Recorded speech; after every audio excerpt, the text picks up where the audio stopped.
भाई सना जीती है इसका मतलब मैं जीता होगा। अपनी भमाए जीती है, अपनी भमाए। नेजी भाई कुछ हेटर्स बोल रहे थे कि आप सोते सोते यहाँ तक पहुँच गए, आपका इन्वॉल्वमेंट गेम में नहीं है, पर ये रनर अप आके आपने अपने मुंह पे करारा जवाब दिया, तो क्या तुम तो बोलना चाहोगे haters मैं को? यही बोलना चाहूँगा कि मैंने तो अपना बेस्ट दिया और मैं पब्लिक को पसंद आया तभी तो यहाँ तक आया। तो लोगों ने मुझे पसंद किया है और ये फैक्ट अपन डिनाई नहीं कर सकते।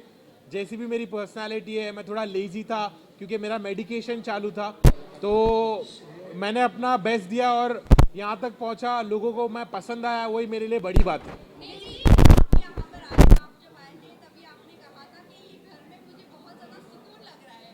जब कोई आता था तो यहाँ पर उनको बहुत फ्रस्ट्रेशन लगता था, बहुत सारी चीज़ें होती थी। बट अब बाहर जाने के बाद क्या लगता है, अब आपका करियर नहीं आने वाला है, आप वापस से एज अ रैपर फॉर्म में आने वाले हो या नहीं आने वाले? मुझे ऐसा लगता है कि इस चीज़ को मैं पॉजिटिवली यूज़ करूँगा और लोगों ने मुझे इतना प्यार दिया, मेरी असली पर्सनैलिटी उनको पता चली, तो मुझे लगता है यहाँ से तो मैं पीछे पलट के नहीं देखने वाला हूँ। और मैं बाहर थोड़ा फ्रस्ट्रेटेड था, अंदर मुझे सुकून मिला, अंदर मुझे प्यार मिला। लोगों के झगड़े होते हैं अंदर, लेकिन मेरे साथ उल्टा हुआ, मेरे को लोगों ने प्यार दिया। भाभीियों ने मेरा ख्याल रखा, सब ने मेरा ख्याल रखा, सब ने मुझे प्यार दिया, सब ने मुझे अपना समझा।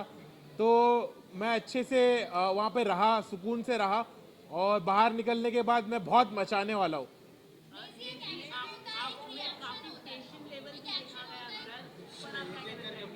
क्या आप काफी थे घर के अंदर, मतलब काफी लोगों से, मतलब कोई आपसे झगड़ने भी आता था, उनसे भी आप अच्छे से बात करते थे, तो क्या कहना चाहेंगे उसको लेके? मुझे ऐसा लगता है मेरे घर वालों ने मुझे ऐसा सिखाया है कि अपने गुस्से को काबू में रखना चाहिए। गुस्सा शैतानी चीज़ है, गुस्से से चीज़ें बिगड़ जाती है। तो मैं इसलिए बहुत काम था, बहुत पेशेंट था और जब लोग मुझसे लड़ने की कोशिश करते थे तो मैं उनके साथ अच्छा बर्ताव करता था। ये चीज़ को मैं फैलाना चाहता हूँ कि लोग जब गुस्से में बात करते, झगड़ते, तो लड़ाई झगड़े से कुछ हासिल नहीं होता है, उससे बुराई और बढ़ती है। मेरे नज़र में मैं चाहता हूँ कि लोग लड़ना बंद करें और एक अच्छे से बिहेव करें, एक दूसरे के साथ प्यार और मोहब्बत से रिश्ते बनाए और पॉजिटिव रहे। नेजी भाई आप तक दम सफल रहा है, सबसे ज्यादा ये दो तरह की चीजें होती है, एक एक्शन होता है, एक रिएक्शन होता है, लेकिन आपने कभी एक्शन नहीं किया, आपने हमेशा साइलेंटली रिएक्शन किया है। इस पर क्या कहेंगे आप? और हाँ, आप यहाँ तक पहुँचे। मुझे ऐसा लगता है कि मेरी पर्सनालिटी वैसे ही है कि मैं बहुत कामली सिचुएशन को हैंडल करता हूँ।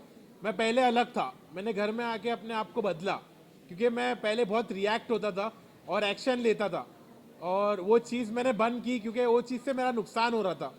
तो जिस चीज़ से इंसान का नुकसान होता है वो चीज़ को कंटिन्यू नहीं करना चाहिए, ये बात मुझे समझ में आई। तो इसलिए मैंने अपने आप को बदला और मैं काम रहा और सॉर्टेड रहा, मैं किसी से झगड़ा नहीं करा। नेजी भाई अरमान ने जो थप्पड़ मारा विशाल को, उसको आप कैसे देखते हैं? वो तो बहुत गलत था कि एक शो पे अगर थप्पड़ मारा जाए तो वो सही नहीं था मेरी नज़रों में। मुझे लगा कि उसने गलत एक्शन लिया। अगर उसने अपने घर वालों को यहाँ पर लाया है तो उसकी जिम्मेदारी भी और उसके साथ जो और भी चीज़ें होती है उसको समझ के लेना चाहिए क्योंकि उसने अपने घर वालों को यहाँ लाया है। अब उसके बारे में अब मेरे को वो बोलता है कि तेरे साथ ऐसा होता तो क्या। मैं बोला मेरे साथ ऐसा तो मैं काट देता, लेकिन घर के बाहर, घर के अंदर नहीं। तो घर के अंदर उसने थप्पड़ मारा, वो मेरे नज़रों में गलत था, इस बात का मैंने स्टैंड भी लिया। अभी अगर मैं बात करूँ, कहीं ना कहीं आपने ये चीज़ें कही है कि आपकी फैमिली बहुत ज़्यादा रिलीजियस है और ये सब चीज़ों पे बिलीव नहीं करती, बट आपके फादर यहाँ पर दिखे स्टेज पर। क्या कहना चाहूँगी, फादर का क्या रिएक्शन था जब टॉप 2 में देखा आपको और अलीक सर के साथ देखा? क्या रिएक्शन था, क्या कहा उन्होंने तो आपको? अब्बू ने मुझे आके बहुत अच्छे से बोला कि बेटा आई एम प्राउड कि तुमने घर में सबकी खिदमत की, तुमने खाना बनाया, लोगों को खाना खिलाया और तुम इतने पॉजिटिव रहे। तुमने झगड़े लड़ाई नहीं करी, तुम दूसरे कंटेस्टेंट के जैसा तुमने गीबत नहीं करी, तुमने चुगली नहीं करी, तुम बहुत पॉजिटिव रहे और हम लोग ने जैसी तुम्हारी परवरिश की है उसका तुमने एक अच्छा सबूत दिए। तो मेरे पेरेंट्स प्राउड थे कि मैंने इतने अच्छे से खेला और मेरे पेरेंट्स को बिग बॉस पर देखकर मुझे भी खुशी हुई कि मुझे ऐसा मेरी उम्मीद की किरण जागी कि अब शायद मेरे घर वाले मुझको एक्सेप्ट करने लगेंगे, मेरे प्रोफेशन को समझने लगेंगे। तो मुझे बहुत पॉजिटिव लगा कि मेरे अब्बू बिग बॉस पर आए। नेजी भाई जितना भी आपका सफर रहा है 3 दिन का सपोर्ट प्रैक्टिस कर है, रही उस रैपर इंडस्ट्री के लिए आप क्या कहना चाहोगे? मैं यही कहना चाहूँगा कि हार मत मानो, ऐसा मत समझो कि मैं हारा, मैं जीता हूँ, मैं तुम्हारी नज़रों में जीता हूँ, मैंने लोगों का दिल जीता है। तो सब खुश रहो और अभी असली सफ़र तो अभी शुरू होने वाला है। नेजी भाई